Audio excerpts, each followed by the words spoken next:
멈춰야 되는 바디를 깨워라. 웨이크업 바디! 오늘은 무릎의 원인을 알 수 없는 통증에 대한 이야기를 좀 해볼 거예요. 병원에 가서 내가 무릎에 통증이 생겼는데 관절엔 이상이 없다, 연골에 이상이 없다, 인대도 이상이 없다 하는데 나는 무릎에 계속 통증이 있어요. 원인을 알 수 없는 무릎에 통증이 생겼을 때 어떻게 해결해야 하는지 그 방법적인 부분에 대해서 알려드릴게요.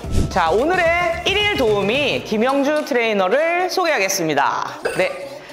무릎에 보통 알 수 없는 원인으로 인해서 통증이 생긴다고 하면 보통 이 무릎 밑에 쪽, 이쪽에 대한 통증을 많이 호소하시거든요. 대표적인 원인으로 두 가지가 있는데 일단 첫 번째, 앞에 허벅지 근육이 너무 강해서 무릎이 뒤로 이렇게 넘어가는 백니가 생겼을 때 특히나 무릎 밑에 쪽에 통증이 생길 수 있어요. 이럴 때 해결 방법은 앞에 근육을 이완을 해서 스트레칭을 시켜주고 뒤에 근육을 강화해서 앞뒤에 근 밸런스를 맞춰주는 방법을 많이 이용하거든요, 현장에서. 그래서 오늘은 백니가 있는 분에게 좀 효율적으로 통증을 컨트롤할 수 있는 방법 알려드리겠습니다.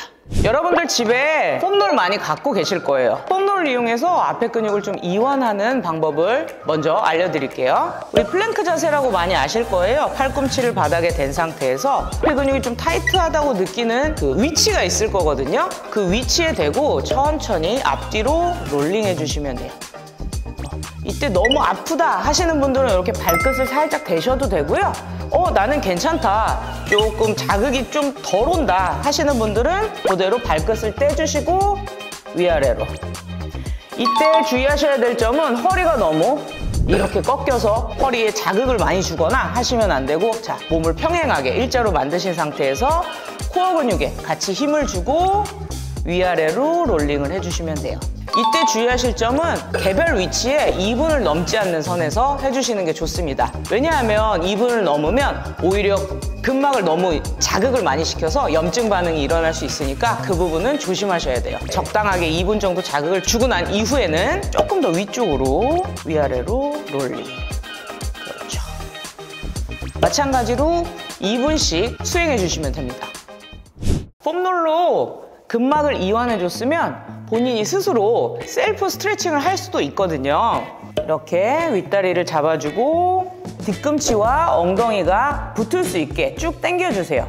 여기에서도 자극이 충분히 오실 수 있는데 나는 이렇게 했는데도 자극이 충분치 않다 하시는 분들은 팔에 힘을 주고 조금 더 무릎을 뒤쪽으로 당겨주시면 자극이 오실 거예요.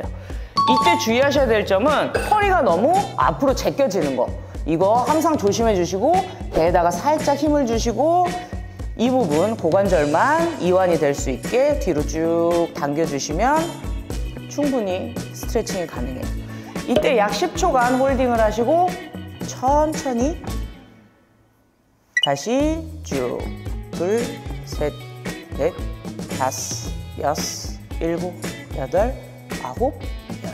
천천히 약 10회 정도 반복해 주시면 아주 편안하게 앞부분이 스트레칭 되는 걸 느낄 수 있을 거예요.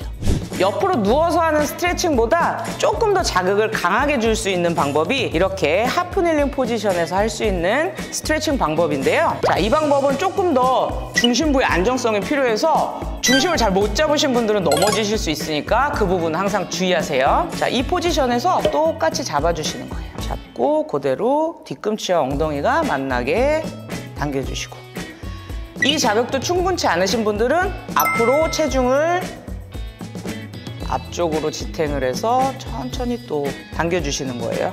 이때도 주의하셔야 될 점이 허리가 너무 꺾이지 않게 해주시고요. 고관절 앞부분을 최대한 이완해서 허리는 숙여지지 않게. 마찬가지로 10초씩 10회 정도 반복해 주시면 대퇴사두근의 최대한 이완 효과를 느끼실 수 있을 거예요. 대퇴사두근을 충분히 이완하셨다면 다음에는 허벅지 뒷근육, 햄스트링이라고 하는 뒷근육을 강화하는 방법을 배워보실 거예요. 앞서서 설명드렸다시피 무릎이 뒤로 너무 제껴지는 백니 같은 경우는 앞에 대퇴사두근의 힘이 뒷근육에 비해 너무 강하기 때문에 그런 현상들이 일어나거든요. 그래서 상대적으로 약한 뒷근육의 강화 운동을 통해서 앞근육에 가해지는 많은 로딩들을 좀 제거해 줄 수 있거든요. 저희는 루프밴드를 이용했는데 여러분들은 집에 세라밴드 나 뭐 다른 또 밴드 종류가 있으면은 그걸 묶어서 사용하시면 됩니다. 한쪽 발은 발등에 걸어 주시고요. 한쪽 발은 발목에 이렇게 걸어주시면 내가 자극을 주고자 하는 햄스트링 근육의 반대쪽 다리는 저항이 될 수 있는 거예요. 이쪽을 고정점으로 해서 반대쪽 발목에 건 루프밴드를 그대로 당겨주시면 돼요. 천천히 놓고 당길 때는 조금 강하게 쭉 당겨주시고 천천히 놓고 이때 주의하셔야 될 점은 발 뒤꿈치의 방향이 너무 안쪽으로 돌아가거나 너무 바깥쪽으로 돌아가는 걸 좀 방지해 주셔야 되고요. 허리가 너무 꺾이지 않게 그대로 골반을 앞쪽으로 이렇게 잡아놓고 그렇죠. 본인 근력 수준에 맞게 15회에서 20회 정도 3세트에서 5세트 반복해 주시면 햄스트링에 자극이 충분히 오실 거예요.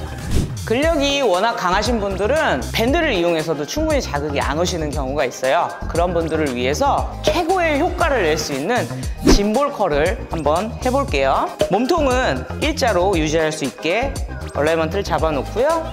종아리 밑에 부분에 짐볼을 댈 수 있게 만들어줍니다. 발목은 당겨주시고요. 이 상태로 엉덩이 업. 우리 흔히 브릿지 자세라고 하는데 이 자세를 만들어주시고요. 무릎을 구부리는 힘을 이용해서 볼을 당겨주시는 거예요. 몸쪽으로. 하나, 둘, 붕. 그렇죠. 이때는 천천히 다시 원위치로 돌아가고 다시 당겨주면서 골반이 같이 올라오는 거예요. 3초 유지, 천천히 백. 한 번 더 쭉. 하나, 둘, 셋. 천천히 백. 이래야 햄스트링에 충분히 자극이 올 수 있어요. 이것도 마찬가지로 15회에서 20회 정도 반복해 주시면 좋고요. 세트 수는 본인 체력 수준에 맞게 3세트에서 5세트 유지하시면 좋을 것 같습니다. 지금까지 무릎에 알 수 없는 통증, 특히 무릎이 뒤로 넘어간 백니가 있을 때 해결 방법을 알려드렸어요. 도움이 좀 되셨나요? 반드시 무릎에 통증이 있다고 이 모든 게 적용되는 건 아니에요. 이런 방법을 써봐도 무릎에 통증이 아직도 여전히 남아있다, 전혀 개선되지 않는다, 그럼 또 다른 원인이 있는 거니까 그 부분은 반드시 전문의와 상의하시면 됩니다. 이렇게 무릎에 알 수 없는 통증들의 원인이 다양한데요. 다음 편에서는 또 다른 내용으로 무릎의 통증에 대해서 한번 또 파헤쳐 보겠습니다. 지금까지 웨이크업 바디였습니다.